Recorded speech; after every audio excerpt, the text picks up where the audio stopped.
Glad to have Dr. Keith Gaddie this morning, and here's why. On coverage the other night with Carl and Amanda, this happened. Now listen, you're not talking to a math major here, okay? This is Dr. Keith Gaddie, all right, learning from him over the years.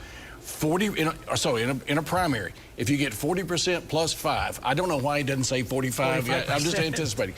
40% plus 5 in a primary, if there's a runoff, you have a 90% chance of winning. Now that's according to Dr. Keith Gaddie at the University of Oklahoma. Just needed to say it one more time. It'd be like Beetlejuice, you show up. Dr. Gaddie, good to have you here.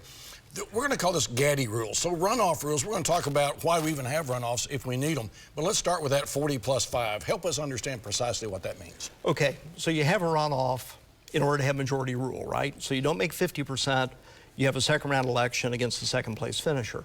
40 plus 5 rule works this way. Front runner breaks 40%. They're 40% or better, and they've got a lead of 5 or greater points. There's a 90% chance they win the second round. It's not deterministic, but it's probabilistic. It usually turns out that way most of the time. So if we start with the U.S. Senate race, the Congressman Mullen has a big lead over T.W. Shannon. Has anybody ever lost a lead that big? Yeah, leads that big. Well, that big? No lead that huge. It's a 26-point gap. Has never been overcome. In Oklahoma, the closest you come in a major race is that Brad Henry overcame a 16-point deficit against Vince Orza for governor in 2002. Okay, on to some other primaries. Another Gaddie rule, incumbents usually lose. Yeah, if you look at runoffs historically around the entire country and in Oklahoma, if you're an incumbent, you don't break 50% in your primary, there's a 2 in 3 chance you're going to lose a runoff. Again, not deterministic, but probabilistic. The odds are you're not going to make it. All right, so that would bring up our friend Leslie Osborne, but another Gaddie rule, women usually do better. Yeah, women running in a runoff, whether coming out of second place or coming out of first place, do a little bit better than men under the same circumstances, usually about a 4 or 5% greater chance. So as much as Leslie Osborne is disadvantaged being an incumbent in the runoff, being a woman, there is some additional advantage there coming out of first place. Also another Gaddie rule, crapshoot. Yeah, crapshoot. Right, now there are a couple of crapshoot runoffs, right?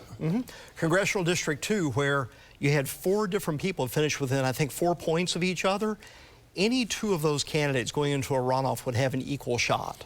The first and the second place finisher, it's like a brand new race. We're all starting over from the same start point. All right, it's going to be 2 months before this happens again, and this is just, to me, a lot of people are going, we can do better than this. Let's talk about something, it's not a Gaddie rule, but it's called instant runoff. Could we see that in Oklahoma at some point, and is it a good deal? Yeah, it's been talked about, especially in city elections. Both Oklahoma City and Tulsa have talked about this in the past. Instant runoff, what you do is when you go in to vote, you look at everybody available, and you say, here's my first choice, here's my second choice, here's my third choice, here's my fourth choice.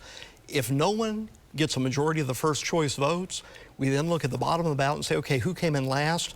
Who is their second preference? And then we reallocate their votes and we count again. And we keep doing that until someone gets over 50%. It's kind of like going to a restaurant and saying, I'll have the chicken. Well, we don't have the chicken. Well, I'll have the steak. Well, we're out of steak. Okay, I'll have the shrimp. Yes, we have shrimp. So we get to the point where we capture as much information about people's preferences as possible, but we do it in one ballot in one round, so we don't have to run a second election. It works. It works well. Vermont does this for statewide elections, which is about the same size as Oklahoma County. Well, thanks for all this. I want to dedicate this hot seat to Carl Torp, who is like, all right, we need to know more about this. So, Carl, okay. Dr. Gaddie, thanks for being here. Pleasure, Scott. See this again at news9.com/yourvotecounts and follow me on Twitter @MitchellTalks.